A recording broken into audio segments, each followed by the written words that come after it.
Okay, well, welcome, my friends, to the show that never ends. And as you see, my partner in crime is missing today.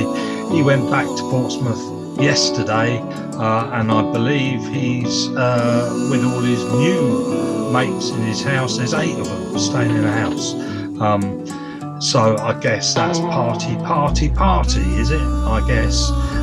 So he should be joining us next week if he's recovering. Well, what we got to talk about today, we're going to keep it very, very, very short. Yesterday, I do have to talk to you about Derby, the game against Derby. I went, and as per normal, Wycombe lost when I go. That is away game, so yeah, I'm sort of asking for it, I suppose, going to Derby. Away game at Derby was never going to be a simple Wycombe 5-0 win, and it certainly wasn't that. Where do we start? I'll give you a quick sentence on what I thought of the match.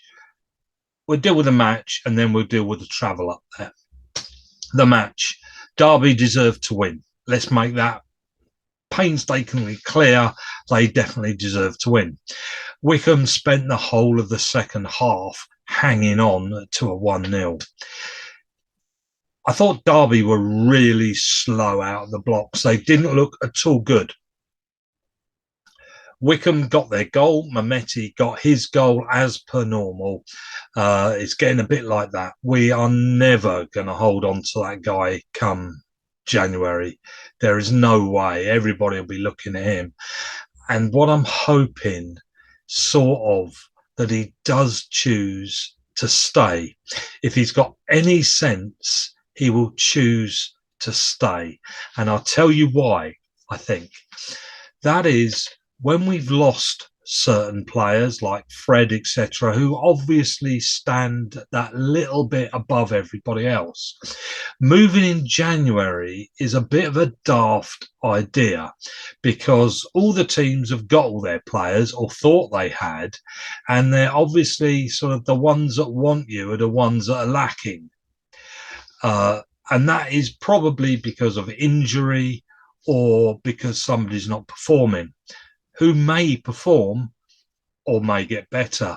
And you'll be going into a team that probably don't really need you. You're going in to make the numbers up for a couple of months. So if I was him, I'd wait. I'd wait till the summer.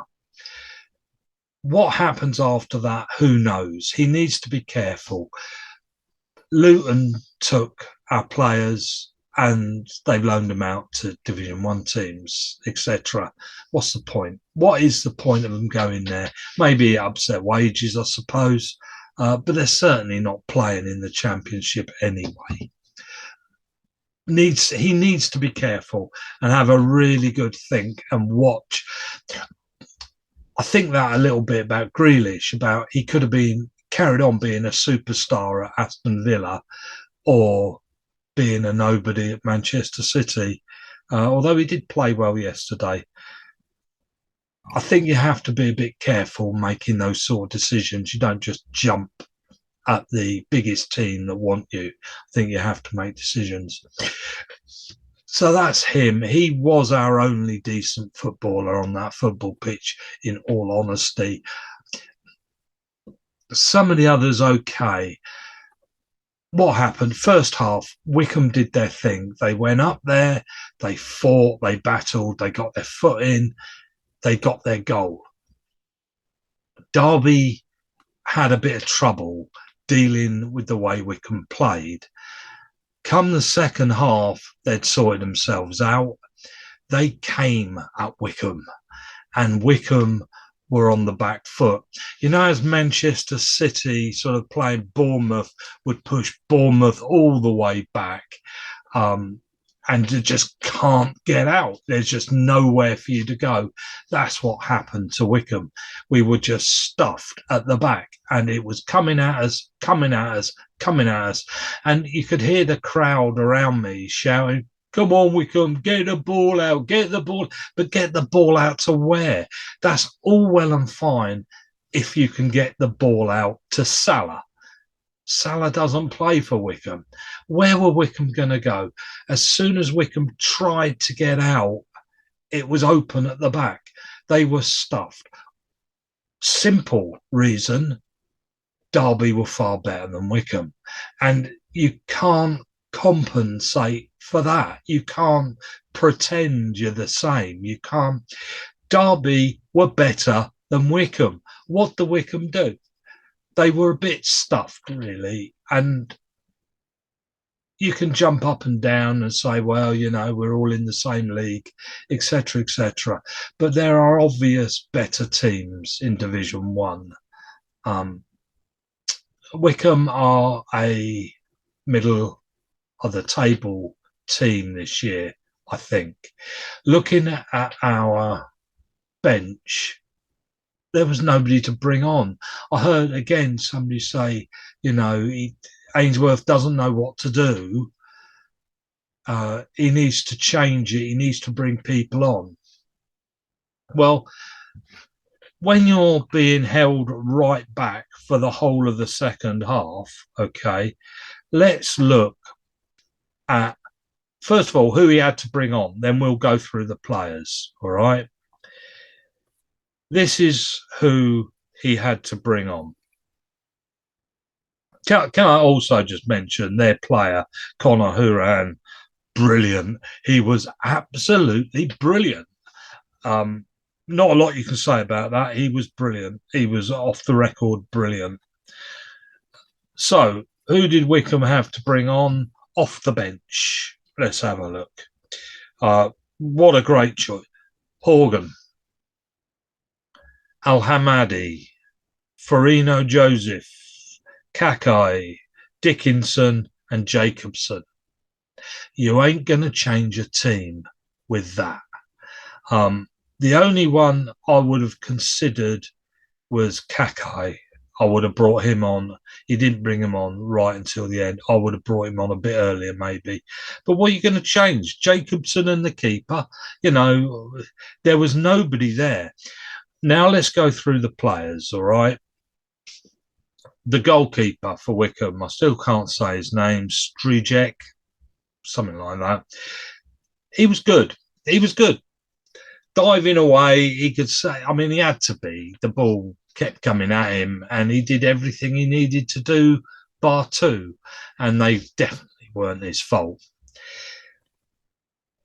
He did have a problem kicking the ball out again, though. They reckon that when the goalkeeper belts it, it is a 50-50 chance. If you kick it straight off for a throw-in, it ain't a 50-50 chance. And he did have a habit of just belting the ball out for throw-ins. He needs to practice that. We need him to be able to at least keep the ball on the pitch and be helpful. But he saved. He was good. Yeah, I'd give him. Was he top marks? Not quite. He wasn't. I'd give him our second best player. All right. And when you're starting to name your goalkeeper is one of the best players, then you know you've got a problem. The back lineup was Abita, Tafazoli, Mawson, and Grimmer. We're going to come to that in a minute. No, when I've just named them. Mawson, excellent. Tafazoli, okay. Abita was okay. Grimmer was not so okay. Then in the midfield, oh dear, we had a player injured, didn't we? And therefore we had Gape and Wing. Funny because they've given Gape on here 6 and given Wing 6.5. Anybody want to disagree? But I thought Wing was absolutely dreadful. I thought he was awful. I don't think he knew where he was on a football pitch. I thought he was awful. Maybe I misread it. I don't know. I just thought he was shocking.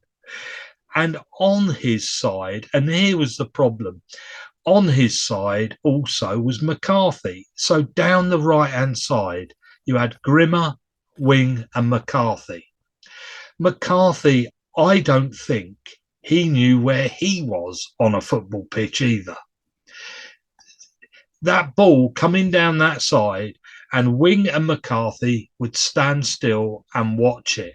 And Grimmer isn't the best, and ended up with an awful lot to do. On the left-hand side, then, you had a Beta, as I said, and Gape, who had an average game, not so great game, with Mehmeti. Mehmeti, excellent. As I've said, he was clearly the best player on the football pitch, as he is usually most weeks. Obita, I thought, was okay. I heard quite a few people around me moaning and groaning about him, but I thought he was okay. Gape got pushed around a lot. And then next to McCarthy and Mamita was Freeman. And as per normal, we have the Freeman substitute that looks really good and the Freeman who starts that just fades into the background. He faded into the background. And then in front of him was Vokes, who, what I've said about Wing, I don't know whether I said Wing was the worst player on the pitch. If I did, I'm going to change that and say Vokes was the worst player on the pitch. We were basically playing with 10 men. It didn't win anything in the air, didn't win anything on the ground, and couldn't move. I presume he is just totally unfit. He must be. I would say I can move better than he can. Am I being serious? Maybe, actually, I really might be. I'm not making that up either. I thought he was shocking. The fastest we saw him move was when he walked over when he was taken off. And I say walked. I have to say McGoldrick for them was also brilliant. I thought he was brilliant, McGoldrick. He caused us a real grief. And that's what made us up. And he'd got nobody to bring on. We're lacking forwards. I don't know what else to say. I think that really does sum it up. That was the football.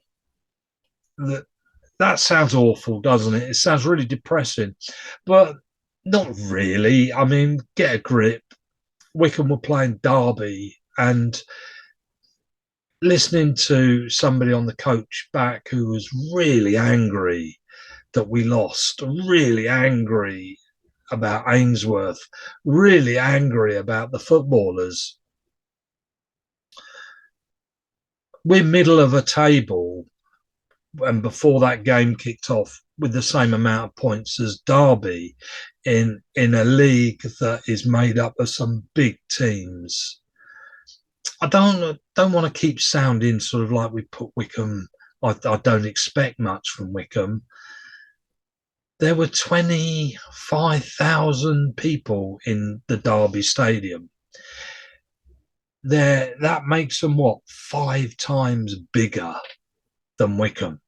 And I often talk about TV money in the Premier League because that's what makes the teams big. That's what takes them away from the EFL. Here in the EFL, it's ground size, its fan numbers make you big or small. Derby are 5 times bigger than Wycombe. And they've been around a long time, 5 times bigger than Wycombe. So, what'd you say? Oh, well, Wycombe played well in the first half. It's a shame games aren't 45 minutes long. I think Wycombe will win a few more, maybe. Experience are going up there. Can I just say, if any Derby fans watching this, I doubt, but if they are, loved your ground, loved it. I thought it was a great place. It was easy to get into. Clean, tidy, simple. The staff there were really polite and treated you like guests. They were very polite. Really, it was nice. I liked it. I liked it at Derby. I'd easily go again. The trip up there, I went with the Wycombe Wanderers independent group on the coach. Went to a brilliant pub en route. We left at 9:15 for a 3 o'clock kickoff in Derby. So guess where we were the rest of the time? And we went to a pub that made all its own beer, and there were 4 different types of beer. I didn't try all of them, I promise, even though I fell asleep on the coach back. I tried 2 of them, and they were lovely. They were really good. It was like I love the old Marlow Brewery job. I think their beers are excellent, and likewise, so were these. Terrific, and yeah, it was a good day, even though we lost. That wasn't the be all and end all, and I had a good time with lots of people on that coach. It's nice to chat and sort of make friends, even at my age. Yeah, I can still make friends. Okay, well, that was most of it. Let's dump some of the rest, shall we? The badge stuff we'll come to maybe next week when I talk to Kieran. What I do want to do is just mention a few of the others, maybe. Let's not even try with the Premier League. We'll cut that bit out, shall we? And just have a quick look on how everybody else got on. Bolton beating Peterborough was an interesting one. And Cambridge seem to have tripped up now, don't they? Cambridge are definitely sort of having a few more problems now. You remember, it wasn't long ago and they were sat nicely at the top there, winning everything. Well, in fact, in the last 5 matches, they've lost 3 of them. So I think their sort of running form has come to an end. Burton won a game. How about that? Now, there's a bit of a shocker. And they were away at Exeter, mind you. It was at Exeter. I keep saying don't I? I apologise about that. Try and cross that out. Exeter are mid-table, the same amount of points as Wycombe, but Burton beat them. Game was a bit of a shock. Forest Green and Morecambe there sat at the bottom. Well, Forest Green at home, if they're going to win a game, they had to win that one. They didn't. They lost 2-1. Bit sort of one of those awful hangers-on. It was 1-1 until the 93rd minute where Morecambe Rawson got his goal. Bit of a funny one, that game, I think, because it was well, the ball. Forest Green had all the ball, but no expected goals, and so no expected goals. How they scored 1? I mean, so I think they're rubbish. I think is the obvious. And of course, the other game that really stands, well, a few stand out actually. MK Dons beat Oxford at home. Oxford having a bit of a shocker. And as I said last week, I think Oxford's manager will be going shortly. I don't think he'll hang around. Portsmouth 2, Plymouth 2. And the other one at the top was Sheffield Wednesday 2, Ipswich 2. So these teams at the top aren't losing, are they? When they play each other, they pick up draws. So they're still both picking up points. And there you have the top 4 teams were playing each other. Ipswich, Portsmouth, Plymouth and Sheffield Wednesday. And yet they all 4 picked up a point. None of them let the other one get away. And I think there's the fun pile, isn't it? Ipswich, Portsmouth, Plymouth, and then Sheffield Wednesday, and the other one hangers on there at Bolton. It's clearly the Division 1 have split the 5 at the top there, going for it, and and from the rest, Ipswich seem bombing away. Wycombe are sat there in 16th, and Bristol, Forest Green, Morecambe and Burton all sat at the bottom. And I think Burton Division 2 next year anyway, even though they won. They picked up 3 of their 4 points just yesterday. So I'm going to give it a miss there. We won't go on and on and on. We'll stop there. Come to the rest next week. And I'd just like to say thank you, my friends, for joining me. And Kieran will be back next week where it's a lot easier to talk about football in a chat style thing rather than me just speaking at the camera. So hope you join me next week. It wasn't really a disaster yesterday. Maybe when we get our strikers back, etc., we stand a bit more of a chance. We were lacking yesterday. But anyway, see you all next week. Bye.